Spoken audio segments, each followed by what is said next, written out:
I'm gonna throw this one at you, Rob Lewis. You're a stock market maven. You're a guy. You're buying, selling. You're working. You're working the stocks all the time from your couch. I know. So my question to you guys is this: who are you buying stock in this summer? Okay. Now you can go two ways with this, right? You can buy in a starter, and you're not going to make any money off of it, right? So there's no risk in that deal. You're buying Apple at a high rate, and it's going to basically yield you no profit.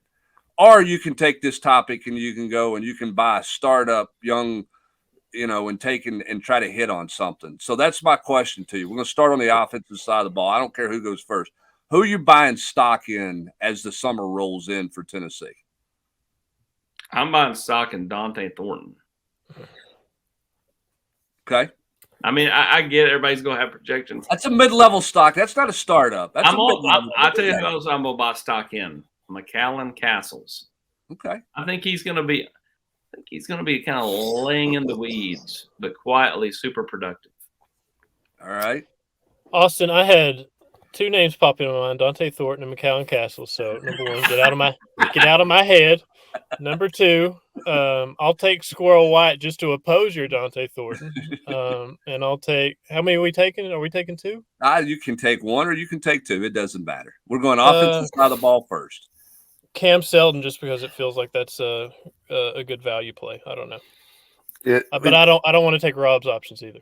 Thornton and Selden would have been two that would have sprung to my mind for sure. And Throw Nico, Rob, just to get them all worked into a frenzy pitch. And I don't think Thornton is really that much of a dark horse. I don't know how much you're really going to see a freshman play. Man, I thought the way they used tight ends and the way Ethan Davis looked in the spring, if he bounces back from the collarbone and is healthy in August, I think he might be a guy with a chance.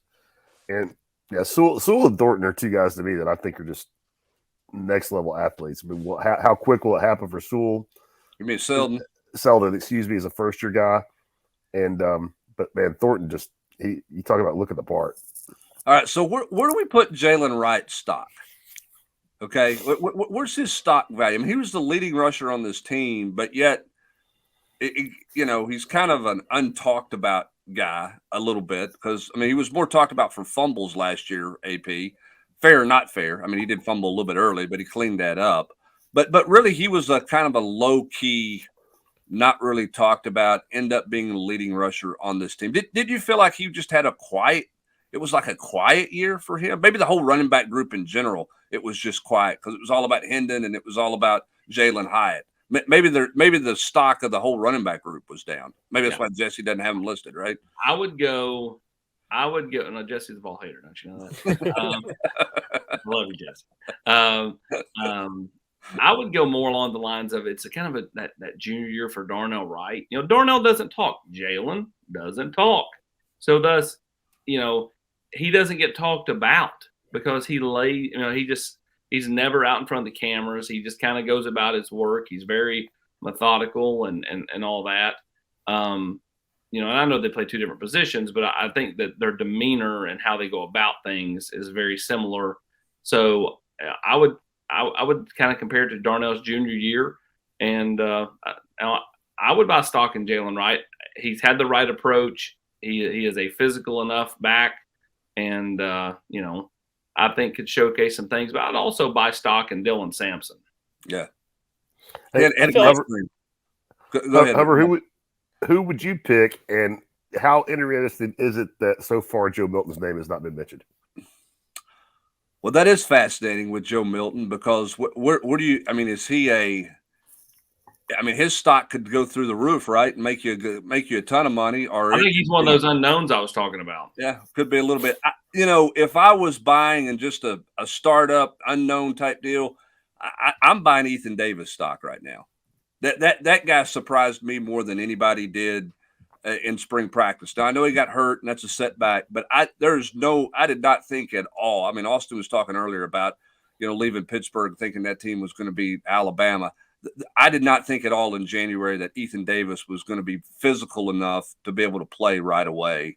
And I mean, he's big. He's an added weight, muscle. I'm really intrigued to see what Ethan Davis can do for this team if he can stay healthy. The other one would probably be Dylan Sampson, because I think Dylan Sampson is become a much more complete back, based on what we saw in the spring. He's added some weight, and I think that's, the interesting one out of that running back room for me is, where does Jabari Small fit when it's all said and done coming off the injury? I think that one's going to be somewhat intriguing to see. I'm not saying he doesn't play, but what are those rep snaps? What does that look like with him? But Rob, you bring up a great point. I mean, where would you put Joe Milton? There's an assumption by so many people that Joe, we've had this discussion with Joe for a while, but where is he on the stock buy? Is he a guy that, yeah, he's going to shoot through the roof this fall, or is everybody still a little bit of, I got to wait and see that one a little bit more, and you're not buying as much in that Orange Bowl win as maybe some people are nationally? I don't know. Going to be interesting to see. All right, defensively, let's hit the defensive side right quick. Who are you buying stock in? Go ahead, Rob. We'll let you go first. I think it's easy to pick one of the young kids on the edge. I mean, Joseph's. I would buy stock in Joshua Josephs, in Pierce, and even I think Caleb Harry could have a role similar to what Joseph had last year. Go ahead, Grant Ramey. Who are you buying? No, go ahead, AP. I'm gonna see if AP's still inside my head.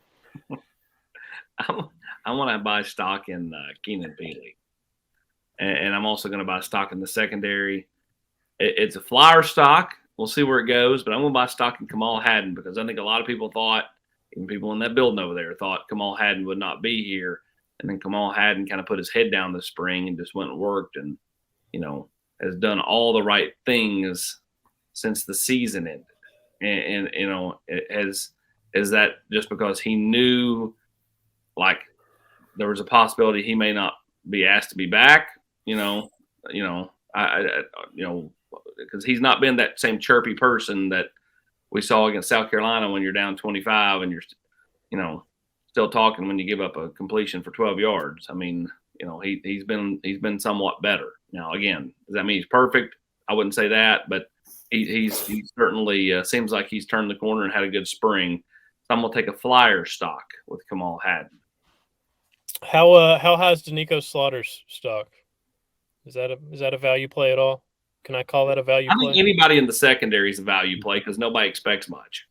I think I'll take him just because I can't ever get that Kentucky game out of my head, and it feels like the potential there for him is so high, and the ceiling there is so high, and what he can be, and the opportunity that AP's talking about in the secondary that's going to exist for somebody to step up and be the man. I think that would be the first name that comes to mind. I don't know if I have a second one, but no, AP was not in my head that time. I did not have Keenan Peely jump out first. With Kamal Hadden, AP, is this the famed contract year that you talk about with a lot of guys?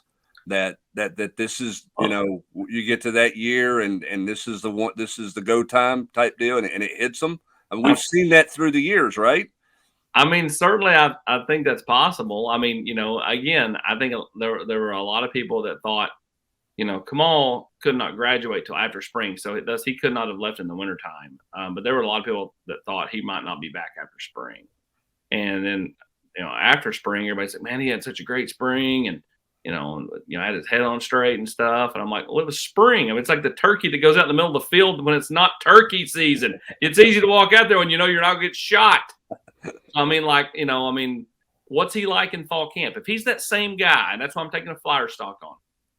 If he's that same guy, Kamal Hadden is as talented as anybody in that secondary. Again, though, he kind of gets in his own way at times. But he's not a bad kid. He's a nice kid. I root for that kid. I don't think he's had the greatest, the greatest resources around him his entire life. And, I kind of root for that kid to succeed. So I hope he's having the same fall camp as he had in spring. Yeah, and Grant, I think you can totally buy the Danico Slaughter stock if you want to, and here's why. That guy was the third team safety for half of the season last year. It was a non-factor other than special teams. Then they bump him over to corner where he plays reluctantly, and he ends up being one of their two best corners. Where does he play heading into this fall is a fascinating conversation that we'll dive into as you get closer to fall camp, because we've talked about how those pieces fit. Where are their best five? Is the best five with him as a corner, which I've said all along, that may or may not be the case when you start looking at this secondary. That'll be a fascinating study in this secondary throughout the summer heading into fall camp. I'm buying stock in Bryson Eason is who I'm buying stock in. I think Bryson Eason is going to put it together, and I'm in the Bryson Eason camp. I think he had moments last year, AP, where he was good, but I don't think he was as consistent as he could be. I think he can, when he puts it together with any kind of consistency, he's older. I think his head's in a better spot. I think Bryson Eason is going to be a guy that few talk about right now, but I think he's going to make more consistent noise from day one with Tennessee this football season. So I'm buying some Bryson Eason stock. Who was it that you predicted was going to have a good game years ago, and they had a good game, then they didn't do much the rest of the year? Oh, DeAndre Johnson. Yeah, DeAndre Johnson. South Carolina, man. He had 2 sacks. He tore him up. Of course, South Carolina had a quarterback that couldn't move. I mean, he couldn't get out of the pocket at all. And so it was DeAndre Johnson finished his career at Miami, right? Isn't that where he finished? Correct. Didn't do anything down there either. So anyway, there's some stock buys, just kind of a fun topic in the middle of May to talk about as this team finishes final exams this week. They go and get about a 10-day break, and then they'll be back on Monday of Memorial Day, or on Memorial Day, and they will reconvene at that point, and we'll start their full summer workout program.